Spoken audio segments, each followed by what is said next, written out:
The common argument against relativism is that when there's no universal rule against killing, it's just absolute chaos. When nothing is true, everything is permitted. The definition of relativism, ultimately, whether the apologists accept it or not, is that no principle or concept takes precedence over any other principle or concept. That's relativism. Therefore, relativism leads to chaos, or at a minimum, moral blindness. Relativism is a universal emergence simply because we have definite value distinction in reality. So it's inevitable that someone will stand up and say all this value is meaningless, or none of this value is more valuable than any other value. Relativism is a reaction that couldn't even exist unless there was a distinct relational foundation. Whenever people appeal to relativism, I always try to shift their vision slightly to what is relational, not relative. Look to the long chains of contingency for the history of the moment, of the object, or of the idea.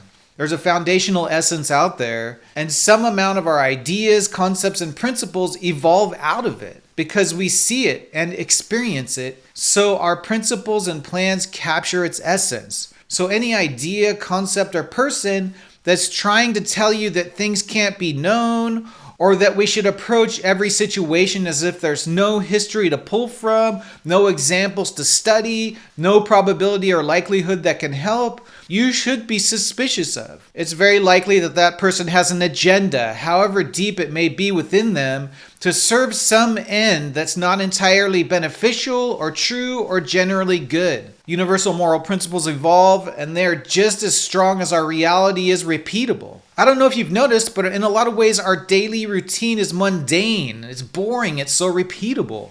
Like a droning drum beat sometimes. Well, the strength of that repeatability is the strength that universal principles stand on. But that being said, of course, a good moral agent is going to read each individual situation to produce the best outcomes to the best of their ability.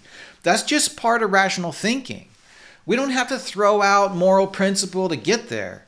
We just have to be pragmatic. Anybody that rejects universal moral principles rejects reality. They reject the evolution of thought that is connected to human evolution. Moral particularism tries to have it both ways, similar to the way relativism tries to have it both ways.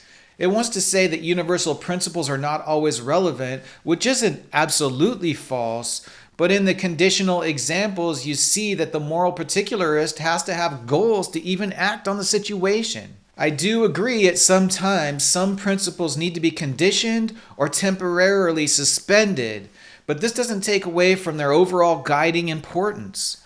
Let's talk about moral particularism.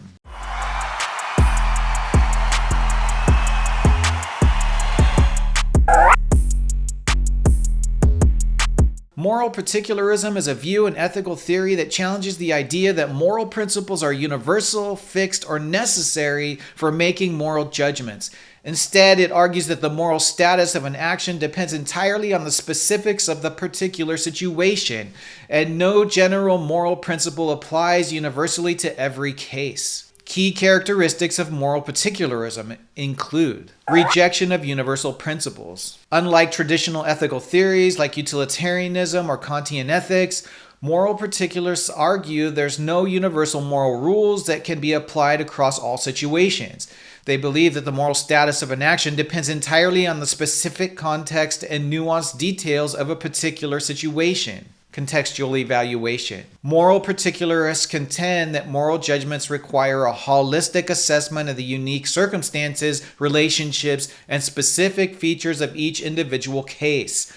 What might be considered morally right in one context could be wrong in another, even if the surface level actions appear similar. Philosophical roots. The theory is most often associated with British philosopher Jonathan Dempsey, who has been its primary contemporary defender. Dempsey argues that moral reasoning is more complex and context-dependent than traditional moral theorists suggest, contrast with generalist theories. Traditional ethical frameworks like utilitarianism, which seeks to maximize overall happiness, or deontological ethics, which focuses on adherence to moral duties, propose universal principles. Moral particularists reject these approaches as overly simplistic, practical implications. This approach emphasizes the importance of careful, nuanced moral reasoning that takes into account the specific details of each situation rather than applying pre-existing moral rules mechanically. A classic example might help illustrate this perspective.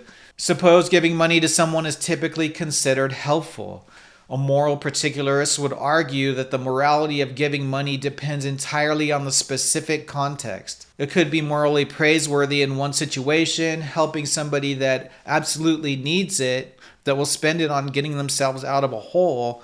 And it could be morally wrong in another situation where the person will spend it on cigarettes or drugs of some kind, some destructive behavior. This doesn't mean that moral particularists believe morality is completely subjective. Instead, they argue for a more sophisticated, context-sensitive approach to ethical reasoning that requires careful attention to the unique details of each moral situation. In essence, moral particularism emphasizes the importance of practical wisdom and judgment in making moral decisions rather than adhering rigidly to abstract moral rules. It sort of moves from universal principles don't apply in all cases, suggesting that moral particularism is the exception, to universal principles are too simple and never apply. Any rational human being that understands the importance of utility in decision making, of course, is going to look at every aspect of the situation to produce the consequential outcome that is closest to their goal. I think theories like this have other motivations.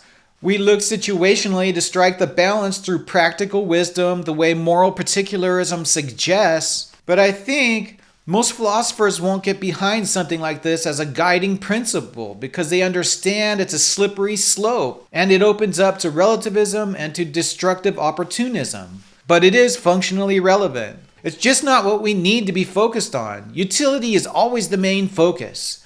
If we're not helping each other, then we're killing each other. It's important to focus on helping. If you guys like this kind of philosophical subject matter, help us out by liking the video and subscribing to the channel.